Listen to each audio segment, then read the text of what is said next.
In 1957, Swedish piano player Anders Berglund bought a tape player to record his notes. When he listened back on the recordings, he heard strange noises, whispers that sounded like supernatural messages. He put it all behind him, but a few years later, he recorded birdsong.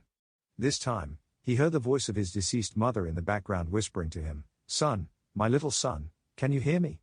It's Mammy." That was the turning point. Jorgensen flipped his life around and devoted himself to communicating with the deceased through tape recordings. In 1994, Diane Deiser from Florida also had an extraterrestrial encounter. After taking a bite of her toast and placing it back down on her plate, she suddenly discovered a face appearing. It was the face of Virgin Mary. In November 2004, she actioned the still fairly well-preserved toasted bread on eBay for the net sum of $28,000. In 1978, a woman from New Mexico had a similar experience. She claimed to see Jesus' face resembled from the black spots in her tortilla. Even the press latched onto the story, and thousands of people flocked to New Mexico to see the Savior in burrito form.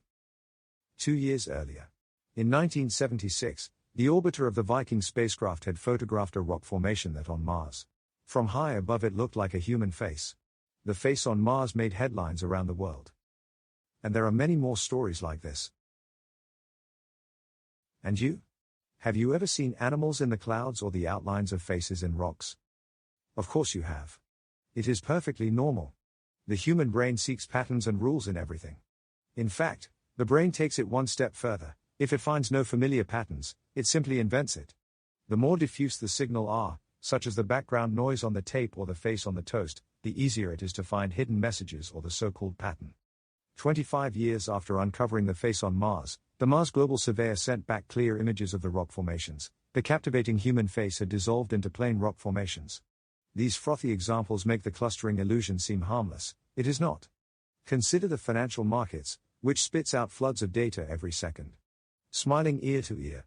A friend told me that he had discovered a pattern in the sea of data.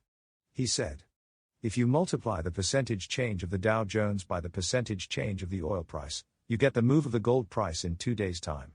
In other words, if Dow Jones and oil price both move in the same direction, gold will rise the day after tomorrow.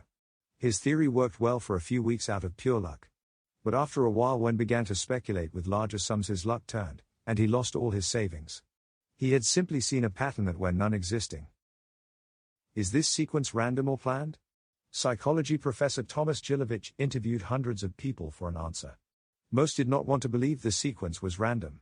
They figured some law must govern the order of the letters. Wrong, explained Gilovich, and pointed to a dice. It is quite possible to roll the same number multiple times in a row, which many people want to realize. Apparently we have trouble accepting that such events can take place by chance. During World War II, the Germans bombed London. Among other ammunition, they used V-1 rockets, which have a kind of self-navigating system. With each attack, the impact sites were carefully plotted on the map. The terrified Londoners thought they had discovered a pattern, and developed theories about which parts of the city were the safest. However, after the war, statistical analysis confirmed that the bombing was randomly distributed. Today it's clear why. The V-1's navigation system was extremely inaccurate. When it comes to pattern recognition, we are oversensitive. Regain your skepticism. If you think you have discovered a pattern, first consider if it is pure chance. If it seems too good to be true, find a mathematician and have the data tested statistically. And if your lunch soups start to look a lot like Jesus' face, ask yourself, if he really wants to reveal himself, why doesn't he do it in Times Square or on CNN?